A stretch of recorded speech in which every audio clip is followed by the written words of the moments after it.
IT job కోసం try చేస్తున్నారా? Coding ట్యూటర్లో training తో పాటు స్టైఫండ్ అండ్ 100% జాబ్ గ్యారంటీ. నమస్తే, వెల్కమ్ టు సుమన్ టీవీ. నేను మీ సాయి. కోల్కతా వైద్యురాలి ఘటనకు సంబంధించి తాజాగా ఆసక్తికరమైన ఇంట్రెస్టింగ్ ఫ్యాక్ట్స్ బయటపడ్డాయి. సిబిఐ దర్యాప్తులో వెల్లడైనటువంటి అంశాలను సుప్రీంకోర్టుకు దృష్టికి తీసుకువచ్చింది. దీంట్లో అసలు పశ్చిమ బెంగాల్లో ఏం జరుగుతుంది, నిందితుల్ని కాపాడడానికి జరిగినటువంటి ప్రయత్నాలేంటి, అసలు ఆ రోజు జరిగిన ఘటనలో ఏ రకమైనటువంటి ఇబ్బందులు క్రియేట్ చేశారో అక్కడటువంటి యంత్రాంగం అనేటువంటి విషయానికి సంబంధించిన కీలక అంశాలని ప్రస్తావించింది సిబిఐ. దానికి సంబంధించి మాట్లాడదాం. క్రైమ్ సీన్నే మార్చేశారు. అంటే ఆ ఘటన జరిగినటువంటి ప్రదేశంలో మొత్తం ఆ సిచ్యువేషన్నే పూర్తిగా మార్చేసినటువంటి పరిస్థితి అని చెప్తున్నారు. ఆత్మహత్య అంటూ తల్లిదండ్రులను తప్పుదో పట్టించారు. అంత్యక్రియలు జరిగాక ఎఫ్ఐఆర్ నమోదు చేయడం దిగ్భ్రాంతి అంటూ మన హెడ్లైన్ చూడొచ్చు. ఇక్కడ సుప్రీంకు సమర్పించిన స్టేటస్ రిపోర్ట్లో సిబిఐ కోల్కతా పోలీసుల తీరు అత్యంత లోపభూయిష్టం, సుప్రీం కన్నెర్రా. యావత్ దేశాన్ని తీవ్ర దిగ్భ్రాంతిలోకి నెట్టిన కోల్కతా విద్యార్థి అత్యాచార ఘటనకు సంబంధించి ఆర్జికర్ ఆసుపత్రిలో క్రైమ్ సీన్ను మార్చేశారని సిబిఐ సంచలన వ్యాఖ్యలు చేసింది. ఉదయం హత్య జరిగితే పోస్టుమార్టం నిర్వహించి అంత్యక్రియలు ముగిశాక దాదాపు అర్ధరాత్రి 11:45 కోల్కతా పోలీసులు ఎఫ్ఐఆర్ నమోదు చేశారని, ఇది అత్యంత దిగ్భ్రాంతికరమైన వాస్తవం అని సుప్రీంకోర్టు దృష్టికి తెచ్చింది. పైగా వైద్య విద్యార్థిని ఆత్మహత్య చేసుకుందంటూ పోలీసులే తల్లిదండ్రులకు సమాచారం ఇచ్చి కేసును తప్పుదోవ పట్టించే ప్రయత్నం చేశారని, ఆ తర్వాతే హత్య అని చెప్పారని సిబిఐ తీవ్రంగా ఆక్షేపించింది. చూడండి, వీరు చెప్పిన దాంట్లో ఏంటంటే పోలీసులే తల్లిదండ్రులకు ఆత్మహత్య చేసుకుందంటూ పోలీసులే, అక్కడ ఉన్నటువంటి స్థానిక పోలీసులే తల్లిదండ్రులకు సమాచారం ఇచ్చారనేటువంటి విషయాన్ని కుండబద్దలు కొడుతూ సిబిఐ ఇక్కడ చెప్తుంది. అంటే అక్కడ రాష్ట్రంలో ఉన్నటువంటి కొంతమంది వ్యక్తుల ప్రభావంతో అక్కడ ఉన్నటువంటి పోలీసులంతా కూడా ఈ ఘటనను పూర్తిగా మొత్తం కూడా మార్చేసేటువంటి విధంగా, అసలు ఆ ఘటన ఏం జరగలేదు అక్కడ అనేటువంటి విధంగా క్రియేట్ చేసేటువంటి ప్రయత్నం ఫస్ట్ ఆఫ్ ఆల్ అక్కడ చేశారు. రైట్. ఇక ఇది అత్యంత దిగ్భ్రాంతికరమైనటువంటి వాస్తవాన్ని సుప్రీం దృష్టికి తెచ్చింది. పైగా వైద్య విద్యార్థిని ఆత్మహత్య చేసుకుందంటూ పోలీసులు తల్లిదండ్రులకు సమాచారం ఇచ్చి తప్పుదోవ పట్టించే ప్రయత్నం చేశారు. ఆ తర్వాతే హత్య అని చెప్పారని సిబిఐ తీవ్రంగా ఆక్షేపించింది. కేసులో వాస్తవాలను తొక్కిపెడుతున్నారనే అనుమానంతో హతురాలి సహచర వైద్యులు వీడియోగ్రఫీకి పట్టుపట్టడంతోనే పోస్టుమార్టం ప్రక్రియను వీడియో తీశారని నివేదికలో పేర్కొంది. కేసులో ఒక్క నిందితుడి ప్రమేయం ఉందని బెంగాల్ పోలీసులు తేల్చారని పేర్కొన్నారు.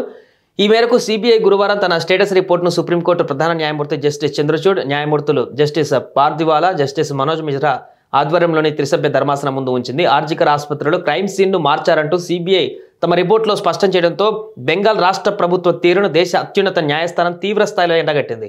బెంగాల్ పోలీసులు వ్యవహరించిన తీరు నిర్లక్ష్యపూరితంగా ఉందని, అత్యాచార ఘటన తర్వాత నిర్వహించవలసిన ప్రక్రియను ఏమాత్రం అనుసరించలేదని మండిపడింది. ఈ అత్యాచార కేసు ప్రక్రియలో మీ ప్రభుత్వం వ్యవహరించిన విధానాన్ని నా 30 ఏళ్ల వృత్తిపరమైన జీవితంలో ఎన్నడూ చూడలేదని బెంగాల్ ప్రభుత్వం తరపున వాదనలు వినిపించిన న్యాయ బృందాన్ని ఉద్దేశించి ధర్మాసనంలో సభ్యుడైన న్యాయమూర్తి జస్టిస్ పార్థివాలా వ్యాఖ్యానించారు. చూడండి, ఒక ప్రధాన న్యాయమూర్తి స్థాయిలో ఉన్నటువంటి జస్టిస్ పార్థివాలా నా 30 ఏళ్ల వృత్తిపరమైన జీవితంలో ఎప్పుడూ కూడా చూడలేదు మీ ప్రభుత్వం వ్యవహరించిన విధానాన్ని అంటూ ఆయన స్టేట్మెంట్ ఇచ్చాడంటే అర్థం చేసుకోవచ్చు అక్కడ ఎంత రాష్ట్ర ప్రభుత్వం ఇన్వాల్వ్మెంట్ ఉంది ఇక్కడ ఈ కేసులో పశ్చిమ బెంగాల్ అనేది మనకు స్పష్టంగా అర్థమవుతుంది. ఎఫ్ఐఆర్ లేకుండా పోస్టుమార్టమా? అత్యాచారం కేసును సుమోటోగా స్వీకరించిన ధర్మాసనం గురువారం విచారణ కొనసాగించింది. సిబిఐ తరపున సొలిసిటర్ జనరల్ తుషార్ మెహతా, బెంగాల్ ప్రభుత్వం తరపున సీనియర్ అడ్వకేట్ కపిల్ సిబాల్ వాదనలు వినిపించారు. అత్యాచార కేసులో పోలీసులు అనుసరించిన ప్రక్రియపైన ధర్మాసనం ప్రశ్నల వర్షం కురిపించింది. ఓ అసహజ మరణం పైన ఎఫ్ఐఆర్ నమోదు చేయకుండానే పోస్టుమార్టం నిర్వహించిన పైన ధర్మాసనం విస్మయం వ్యక్తం చేసింది. ఈ సందర్భంగా కేసు నమోదులో బెంగాల్ పోలీసులు తీవ్ర జాప్యం చేయడం అనేది అత్యంత కలవరపాటుకు గురి చేసే అంశమని న్యాయమూర్తి జస్టిస్ మనోజ్ మిశ్రా వ్యాఖ్యానించారు. జరిగింది అసహజ మరణం, అది ఉదయం పూట. మరి పోస్టుమార్టం చేసిన తర్వాత ఎప్పుడో రాత్రి క్రైమ్ సీన్ను ఆధీనంలోకి తెచ్చుకున్నారు. క్రైమ్ సీన్ను సీజ్ చేయడంలో పోలీసులు ఎందుకింత ఆలస్యం చేశారు అని సిజేఐ జస్టిస్ చంద్రచూడ్ ప్రశ్నించారు. అత్యాచార ఘటన వైద్యుల భద్రత పైన ఆందోళన చేస్తున్న వైద్య సిబ్బంది వెంటనే విధుల్లో చేరాలని కోరుతూ కూడా వారు కూడా రిక్వెస్ట్ చేశారు. సో అది పరిస్థితి.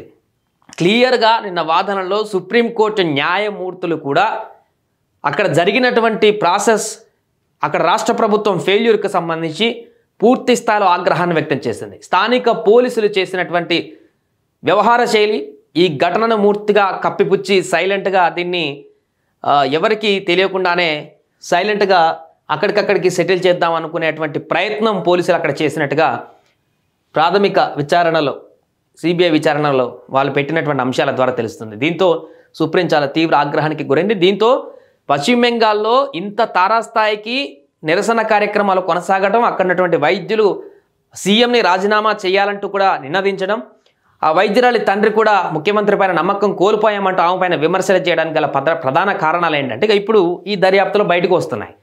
వారు వ్యవహరించినటువంటి తీరు ఖచ్చితంగా ఆ నిందితులను ఆ ఒక్కడే కాదు, ఇప్పటివరకు ఆ సంజయ్ ఆ వ్యక్తి అనేటువంటి ఒక్కడనే నిందితులుగా చెప్తున్నారు, కానీ ఇప్పటికీ అందరికీ చాలా డౌట్ ఉంది. ఇది చాలా మంది వెనక ఉండి నడిపించినటువంటి ఒక తతంగం.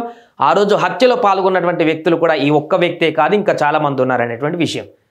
అందుకే ఇలా వరుసగా ఉన్నటువంటి అనుమానాలన్నింటినీ కూడా ఇప్పుడు సిబిఐ కూడా అదే అంశాలని ప్రస్తావించడంతో ఈ కేసులో అక్కడ ఉన్నటువంటి స్థానిక అధికారులు, లేకుంటే పలుకుబడి ఉన్నటువంటి వ్యక్తులు, లేకుంటే రాష్ట్ర ప్రభుత్వంలో ఉన్నటువంటి పెద్దలో పశ్చిమ బెంగాల్లో ఎవరో పూర్తిగా కాపాడేటువంటి ప్రయత్నం చేశారు నిందితులను. అది వాస్తవం అనేటువంటి విషయం ఇక్కడ మనకు కనపడుతుంది. అంతేకాదు అసలు ఇది అత్యాచారం, హత్య ఘటనకు ముందు ఆ కాలేజ్ ఆర్జేకర్ కాలేజీ ప్రిన్సిపల్ మీద చాలా ఆరోపణలు వస్తున్నాయి. అనేక చాలా పెద్ద డీలింగ్స్ ఉన్నాయి ఆ కాలేజీ నుంచి అనేటువంటి అనుమానాలు కూడా ఉన్నాయి. ఆ కారణంగానే ఆ కాలేజీకి సంబంధించినటువంటి ఏమైనా రహస్యాలు ఆ వైద్యురాలికి తెలిసాయా? ఆ కారణం చేతనే ఆ రోజు రాత్రి ఒక ప్లాన్ ప్రకారం ఆ అమ్మాయిని ఈ రకమైనటువంటి అత్యాచారం చేసి హత్య చేసి దుర్మార్గంగా చంపేశారా అనేటువంటి ప్రశ్నలు కూడా ఉత్పన్నమవుతున్నాయి. దీనికి సంబంధించి కూడా దర్యాప్తు చేయాల్సిన అవసరం ఉంది. ప్రస్తుతానికి ఇచ్చినటువంటి రిపోర్ట్ అయితే సుప్రీంకోర్టు చాలా సీరియస్ అయింది అక్కడ రాష్ట్ర ప్రభుత్వం పైన.